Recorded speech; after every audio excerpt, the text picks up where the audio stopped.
लोग ये कह रहे थे कि सिर्फ अपने आप को हीरो बताने की कोशिश कर रहा था पाकिस्तान। सबसे पहले तो पाकिस्तान हीरो था, हीरो है इस्लामी ममालिक के लिए, और आप जैसों के लिए पाकिस्तान एक विलन है, विलन। अरे मैं तुम्हें चैलेंज करता हूँ, तुम्हारे ये कर्नल सरनल जो बैठे हैं इनको, तुम्हारे बीजेपी को और तुम्हारे पूरे इंडिया को, बल्कि पूरी दुनिया को चैलेंज करता हूँ कि 47 साल से लड़ने वाले अमेरिका ईरान को एक टेबल पर बैठा के दिखाओ। कोई माई का लाल ऐसा नहीं कर सकता, ये काम सिर्फ पाकिस्तान ही कर सकता है।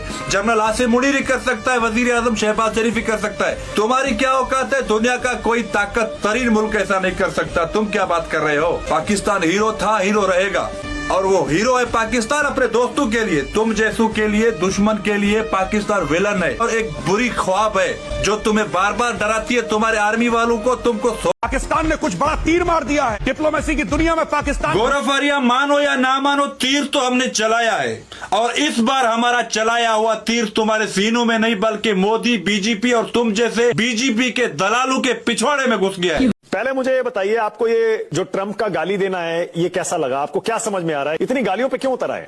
मालक जी, ट्रंप कौन सा उर्दू में गाली दे रहा है जो हमें बुरी लगे? इस वक्त ट्रंप की हालत भी बिल्कुल शोले के ठाकुर जैसा है।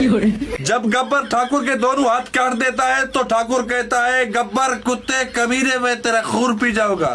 तो गब्बर कहता है कि दे जितनी गाली देनी है ठाकुर। अब वैसे तो ईरान का कुछ नहीं बिगाड़ सकता ट्रंप, ये गालियां देकर अपने अंदर का भड़ास निकाल रहा है, तो देने दो गालियां। हमें कौन सा समझ में आ रहा है कि इंग्लिश में क्या बकवास कर रहा है ट्रंप।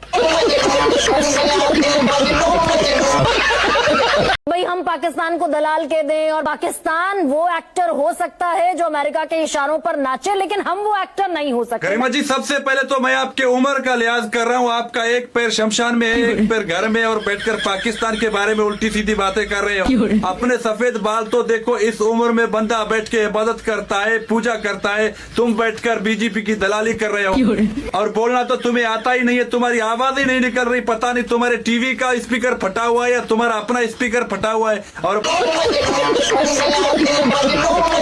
पाकिस्तान की भिखारी वाली औकात पूरी दुनिया देखती है सर। कैसे पाकिस्तान जो है अमेरिका के टुकड़ों पर पलता है सर, दुनिया जानती है। रोमाना जी, आप जब भी मेरे मुल्क को कौम के खिलाफ बकवास करते हैं तो हम खामोशी से बैठकर आपके गंदे जुबान से गंदी बातें सुनते हैं, मगर जब हम आपकी लेना शुरू करते हैं तो आपसे बर्दाश्त नहीं होता और आपकी ऊआ की आवाजें पता नहीं कौन कौन सी जगह से निकलती हैं। हेलो।